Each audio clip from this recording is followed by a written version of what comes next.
Bueno, en este ciclo de entrevistar a candidatos a las intendencias estamos recibiendo a Walter Cervini, Walter Santiago Cervini Prato, hombre que cumple 40 años en el mes de abril, oriundo, nacido en Las Piedras, pero habitante de 18 de Mayo. ¿Cómo le va, Cervini? ¿Cómo anda?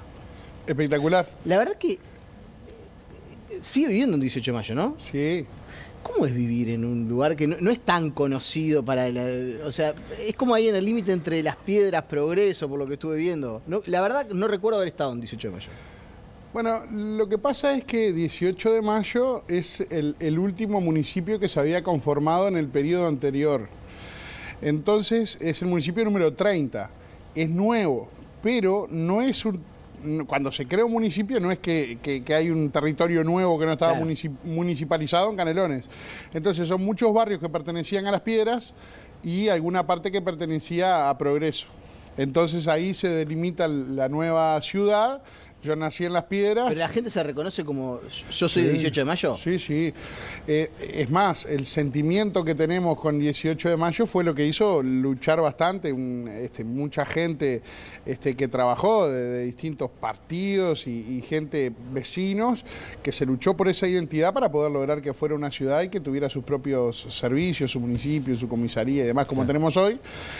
Con ese sentimiento de arraigo que tenemos en territorio y que bueno, que naturalmente nos separaba de Las Piedras, en donde siempre quedábamos relegados. Esto sabe por qué está bueno, no le iba a conversar, pero ¿sabe por qué está bueno? Porque muchas veces, sobre todo desde Montevideo, desde las grandes ciudades, creo que se bastardea el tercer nivel de gobierno, el gobierno municipal, esa identidad de municipio, ¿no?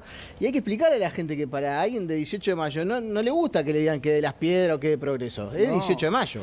Es más, hicimos una cantidad de iniciativas como para empezar el proceso en que nos digan 18 de mayo, tanto en los recibos de las tarifas públicas, lo logramos presentar en Antel, en UTE, y bueno, para que llegue el recibo ya con nuestra zona, planteamos que en el celular, ¿viste? Cuando estás en los distintos lugares que te aparecen en qué localidad estás, a nosotros nos aparecía Las Piedras. Es un poquito más complicado cambiarlo, pero ya iniciamos los trámites, presentamos para iniciar los trámites en Antel y que efectivamente eso pudiera ser así. Y siempre todos los que somos 18 de mayo, cuando vamos a algún lado, te dicen, ¿de dónde sos? No, de Las Piedras no, somos 18 de mayo y tratamos de hacer un resumen de explicando la historia para que nos ubiquen bien. Claro, y una de las cosas que leía cuando preparaba la entrevista es que usted decía, la verdad nos partió al medio el tema del tren, del ferrocarril central, dividió el pueblo a la mitad. Tenemos que buscar la manera de aprovechar eso, de sacar un rédito, por ejemplo, haciendo llegar a Montevideo más temprano o más rápido, ¿no? Por vía de un tren de pasajeros. Yo creo que más que sacar un rédito, lo que nosotros tenemos que hacer es tratar rédito, de... digo, mostrarle un beneficio a la gente. Pero tratar de compensarle el daño que se le hizo. Parte de ahí, 18 de mayo, esta es una ciudad que está comprendida en el eje de la Ruta 5, que se le dice la Ruta 5 Vieja, que es por donde pasa la vía del ferrocarril central, está La Paz, Las Piedras, 18 de mayo, Progreso. Ese eje de ahí afectó a la gente gravemente. No solo lo que fue la obra, que era todo barrial, los comercios te quedaban separados, los servicios te quedaban separados, comercios que cerraron, porque directamente los montículos de tierra, de barro, no le permitían que los clientes llegaran.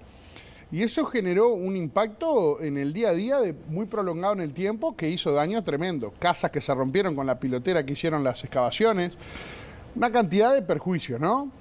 Que la única manera que creo yo que podemos hacer es buscar mejorar esa obra mal hecha, en donde nos dejó cruces que no funcionan en cualquier país de primer mundo y muchos menos iban a funcionar acá, se lo dijimos, lo mencionamos. No funcionan? Y bueno, vos para cruzar de un lado al otro, por ejemplo, vos tenés de un lado el centro comercial, pero del otro lado la otra mitad del centro comercial, entonces si vos tenés que ir a un servicio de cobranza, para no decir ninguna marca, tenés que cruzar la vía, que se cerró. Hay un tejido existente, no podés cruzar por arriba. Hicieron unos túneles subterráneos. Vos tenés que bajar una escalera, cruzar por debajo de la ruta, subir una escalera y ahí salís al otro lado. Esos cruces los dejaron previstos sin iluminación. Esos cruces los dejaron previstos sin desagües. O sea, no estaban las bombas que evacuaban el agua, lo hicieron por desnivel y no funcionó. Eso todos los días nuestros vecinos tenían que estar cruzando por ahí. Yo hice un video en el Parlamento de 30 minutos en donde le mostraba de noche los cruces, lo que tenía que hacer la gente todos los días, y los diputados se agarraban la cabeza. Y yo le decía, bueno, eso que les pasa a ustedes, la gente nuestra lo tiene que hacer todos los días. Gente que estaba en situación de calle que quedaba durmiendo en los túneles, en el cruce del Liceo. Alguno que tenía problemas de consumo de drogas, naturalmente a veces quería agarrar algo que no le pertenecía, asustaban a los gurises del liceo, a la señora mayor, a las personas mayores. Fue una pesadilla. En base a una cantidad de peticiones y de cosas que hicimos, ha ido mejorando. Planteamos a través del Ministerio de Transporte un convenio en donde el Ministerio con la Policía Republicana paga seguridad las 24 horas para que la gente pueda cruzar libremente. No sé hasta cuándo se va a poder prolongar, pero por lo menos ahora la gente puede cruzar para ir a estudiar, para venir a su casa, para ir a trabajar. O sea, porque de noche los robaban ahí. Y en un momento se quisieron instalar hasta cobrando peajes para que la gente pasara. Y las denuncias de los robos era tremendo. Te estoy hablando de una oscuridad completa. Recién ahora, después de las gestiones que hicimos y de las quejas que presentamos, se le puso iluminación, porque no tenía prevista. Entonces digo, algo que no iba a funcionar, no funciona en el primer mundo, no iba a funcionar acá. Y ahora tenemos en 3 cruces policía republicana con cámara de vigilancia que puede controlar el pasaje de la gente, pero esperemos, eso va a tener que ser eterno, si no la gente no va a pasar. Y los otros cruces que están más adelante son los que están teniendo los problemas. Y ahora estamos pidiendo si se puede estirar la policía y las cámaras y demás. Claro. El caso Besossi, ¿qué reflexiones genera usted? Y bueno, yo creo que siempre está en la reflexión de la gestión, ¿no? Yo creo que hay que lograr una gestión con transparencia, creo que es importante los procedimientos, entiendo las situaciones, yo acá no estoy diciendo que se hizo algo irregular o no, para eso es el proceso judicial, ¿estamos de acuerdo? Yo a veces uno se pone a opinar, ni siquiera Besossi es de mi partido, pero yo lo que digo es, el rol del intendente, del alcalde, el que está en contacto con la gente, es atender la demanda de los vecinos. Y yo creo que eso obliga al servidor público a hacer todo lo posible. Y bueno, creo que los procesos tienen mucho que ver y bueno, no tengo exactamente cuáles son las acusaciones que se le hacen, ahora, ni tuve acceso a la información, pero yo digo... Veo que hay mucha gente que aprovecha esto y dice, che, ¿no será hora para reflotar aquello de Peña? Por lo menos empecemos por el principio, que los funcionarios entren por concurso, que... Leí alguna declaración suya en ese sentido de que... Bueno, de hecho, el 15 de febrero, cuando asumí por segunda vez la banca de diputados representando al departamento de Canelones, yo ya presenté el proyecto de ingreso de los funcionarios públicos a través de concurso y o sorteo. Presenté el mismo proyecto original que había presentado Adrián, que fue un amigo y nuestro líder político y no está presente físicamente con la desgracia que pasó, pero lo llevamos siempre en el corazón y en nuestros pensamientos. Y nos sentimos con el legado de continuar por sus luchas. Y esa fue la última que dio en el Senado, donde faltó un solo voto para que fuera ley.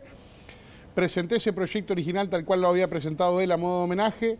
Estuve repasando toda la comisión, el intercambio, la discusión en Cámara de Senadores. Se había logrado allí un proyecto de ley con un artículo único, en donde muy resumidamente decía ingreso de funcionarios públicos a las intendencias departamentales por concurso y o sorteo. Yo creo que si nos queremos parecer a un país de primer mundo, tenemos que empezar a hacer estas cosas. La sociedad viene evolucionando, la región evolucionó, América Latina tiene proyectos de estas características y en el primer mundo se hace tiempo, porque es un elemento igualador y de justicia social, porque permite, entre otras cosas, que el hijo de vecino de Canelones, de cualquier vecino, no tenga que ser ni familiar de un político, ni amigo de un político, ni haber ido a un club político, ni haber ido a un comité de base. Si el Frente Amplio toma esa iniciativa, ¿cuenta con los votos del Partido Colorado para aprobarlo? El Partido Colorado lo votó y está para respaldar esta iniciativa. De hecho, cuando presenté el proyecto recogimos la firma de los compañeros de Vamos Uruguay. Por un tema de logística no lo pude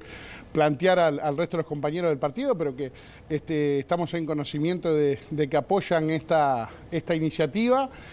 Y yo creo que va a llevar a resaltar la figura y resaltar la función del funcionario público, que muchas veces lo asocian a esto de ingreso y acomodado. Y vos imaginate, en las intendencias hay 40.000 funcionarios, de los 300.000 funcionarios públicos que tiene el país, números redondos vamos a hablar, 40.000 de las intendencias. El 56% de esas 40.000 funcionarios de las intendencias entraron por designación directa. Entonces está lejos de ser una excepción y es lo más parecido a una práctica. También desde Montevideo muchas veces se mira el mapa de Canelones y dice, la elección de Canelones, el Frente Amplio la tiene ganada. Bueno, no están así, no están así. En Canelones es la primera vez que vamos con la herramienta coalición republicana. Esto nos permite acumular entre los candidatos y entre los partidos que integramos la coalición. De hecho, en la elección pasada el candidato era Yamandú Orsi, que es una figura de destaque y terminó siendo... Parecería difícil que el partido que tiene el presidente, que después de gestionar Canelones termina el presidente de la República, pierda la elección departamental. Tengo varios puntos, me gustaría explicártelo con respecto a eso. Primero, Orsi se presentaba en las primeras encuestas con 65% de intención de voto en la elección pasada. Lo que se discutía en Canelones es si el Frente Amplio metía el edil 21 para tener las mayorías especiales o no. Hoy eso no es así. Las primeras encuestas arrojan que el candidato del Frente Amplio está marcando 47. Es un cambio sustancial, 65 a 47. La coalición sumada marca 41. Hoy no hay nadie en ninguna empresa que se dedique a hacer las encuestas o a hacer las mediciones, por más que son una fotografía del momento, que se juega a asegurar que el Frente Amplio tiene el gobierno de Canelones nuevamente. Hay un importante dice que no nivel... es seguro que el Frente Amplio gane la elección. No. En Canelones se abrió una oportunidad y es más, esto te iba a decir ahora, en Canelones el problema que tenemos los 4 candidatos es el nivel de conocimiento. En general la gente no tiene conocimiento de los 4 candidatos, los 3 de la coalición, pero también de Francisco Legnani, con el cual tengo una buena relación. Legnani no es Orsi. No, claro, tiene un nivel de desconocimiento muy alto, al igual que los tenemos los candidatos de la coalición. Eso hace que con un candidato solo, sin varios perfiles, nosotros con 3 candidatos, 3 perfiles distintos, el famoso rastrillo que se hace en política es más amplio, y eso equipara las posibilidades y nos lleva al día de la elección con incertidumbre. La gente identifica cosas que se hicieron bien. ¿No sería un batacazo que ganara la coalición en Canelones? Y bueno, sería un batacazo porque todo el mundo daba por descartado que en Canelones iba a ganar el Frente Amplio. De hecho, en la previa a las elecciones, lo que se decía era que si ganaba Yamandú Orsi la presidencia, el candidato único iba a ser Legnani, y si no ganaba Orsi iban a llevar 3 candidatos. Entonces digo, eso ya te va marcando lo que es la campaña. Yo creo que en la campaña, en base a las propuestas que nosotros los candidatos planteemos, se va a ir definiendo, porque hay un núcleo de gente que está indecisa en gran número y se mueve según las propuestas. Y si bien en Canelones surgió una imagen muy fuerte del intendente, ahí te puedo por lo menos decir por qué, o mi opinión de por qué con ciertos números. En Canelones la Intendencia en el año, y esta información lo saqué de la página de la Intendencia, de la rendición de cuenta de la Intendencia, página oficial. Año 2019, la Intendencia pagó en la Dirección de Comunicaciones de la Intendencia, en el rubro 0, o sea, funcionarios, 15.200.000. En el año 2023, la Intendencia pagó 57.700.000 pesos. Vos me podrás decir, Walter, con la inflación ese número va creciendo, le calculamos el máximo de inflación en el acumulado 2019 a 2023, te da un 33%, cuando vas a porcentaje subió el presupuesto de sueldos de la División de Comunicación un 166%. La División de Comunicaciones de la Intendencia tiene más personal y más cámaras que todos los cables de Canelones juntos. Esto no es una crítica al funcionario municipal que hace las comunicaciones, que para mí hace un gran trabajo. He visto las placas, he visto los videos, es trabajo de calidad. Me gusta y me parece que está bien. Hicieron un exceso en un gasto superfluo que no es el taparle el pozo, la poda, poner la luz y limpiarle la cuneta a la gente, que sin duda resaltó la imagen del intendente. Tanto así que Orsi llega a ser presidente de la República. En un departamento tan diverso como Canelones, siempre se dice que Canelones es como un mini país, ¿no? Tiene de todo, Es un país dentro del Uruguay. Es un departamento tan variado, con tantas cuestiones, que no es lo mismo la prioridad para la gente que vive en el Santoral, que para la gente que vive en la costa, que para la gente de la capital o de Las Piedras o de La Paz. ¿Cuál va a ser la prioridad suya si le toca ser intendente? Y muchas. Lo primero, mi origen es como comerciante. Yo soy un emprendedor que puso su comercio y fue trabajando. Carnicero, soy carnicero. O sea que los cortes de carne en los asados, te imaginas quién los lleva, ¿no? Pero bueno, en Canelones, con esta cabeza de comerciante que tengo y de emprendedor, que sé las cosas que pasan la gente, los cracks de todos los días, los héroes, que son los que sacan el país adelante, el feriante, el almacenero, el panadero, el verdulero, el carnicero, que tienen que hacer malabares para poder tener una habilitación de la Intendencia, para estar en regla y poder trabajar con las cosas que le pedimos, ese va a ser mi foco de atención. Yo voy a estar pensando en ese trabajador, en ese pequeño comerciante, en ese feriante, en ese laburante, de cómo lo puedo ayudar de la Intendencia, que no existió esta cabeza en muchas gestiones. Hay una cantidad de tasas que se subieron. Por ejemplo, para poner un kiosco de 1 por 1, si vos, por ejemplo, viste que mucha gente se queda sin el trabajo o le pagan una liquidación y dice, voy a poner un kiosco para empezar a laburar. Vos precisás 30.000 pesos para estar en regla con la Intendencia, para hacer todas las habilitaciones que tenés que hacer y precisar la firma de un arquitecto y demás. 30.000 pesos mínimo para arrancar. Entonces vos tenés que elegir, o pongo el kiosco o estoy en regla.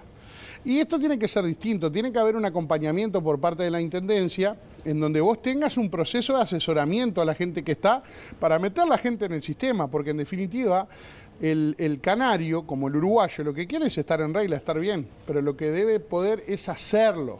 Y si tenemos una carga de tasas y de habilitaciones y de cosas que hay que controlar, que yo no digo que no, porque por algo existe la normativa y el personal que tiene las inspecciones, pero debe haber una ayuda y un seguimiento para que esta gente pueda seguir.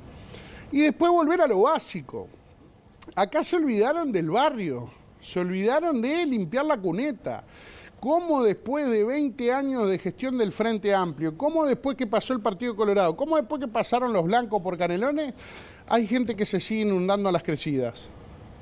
Hay cunetas que no se limpian hace muchísimos años y eso debe ser lo primero que debe atender la Intendencia, el famoso ABC.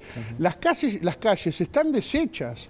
En la caminería rural para el pequeño productor es un desastre, se rompen los cachilos, no pueden sacar las producciones. Pero hay zonas donde se han arreglado y donde se han hecho. Perfecto, felicitamos. Cuestionamos la calidad de esas obras porque hay muchas obras que no han durado meses nomás. Pero nosotros queremos volver a lo básico, a tapar los pozos. Mirá, la Plaza Las Piedras, ya que la nombraste, se hizo la inauguración, se gastó $2,5 millones, caminás 2 cuadras y te caes en un pozo. Se adelantó el proceso para inaugurarlo antes de la elección de octubre, que hicieron una obra que no quedó terminada, faltaban algunas cosas, que después de la inauguración volvieron a romper, los que somos de ahí la vemos, volvieron a romper y la tuvieron que arreglar. Y vos caminás 2 cuadras para abajo y te caes en un pozo. Y decís, ¿la Intendencia tiene que ser usada como una plataforma de candidaturas políticas o tiene que haber gente que tenga ganas de ser un servidor público y atender los problemas que tienen los canarios? Walter Servini, le agradecemos por estos minutos, es un verdadero placer. El agradecido soy yo, estamos a la orden y bueno, en cualquier momento con el programa de gobierno vamos a venir a hacer la presentación si tenemos unos minutos. Obviamente, quedan abiertos los micrófonos. Muchas gracias. Pausa y seguimos con más aquí en BTV Noticias.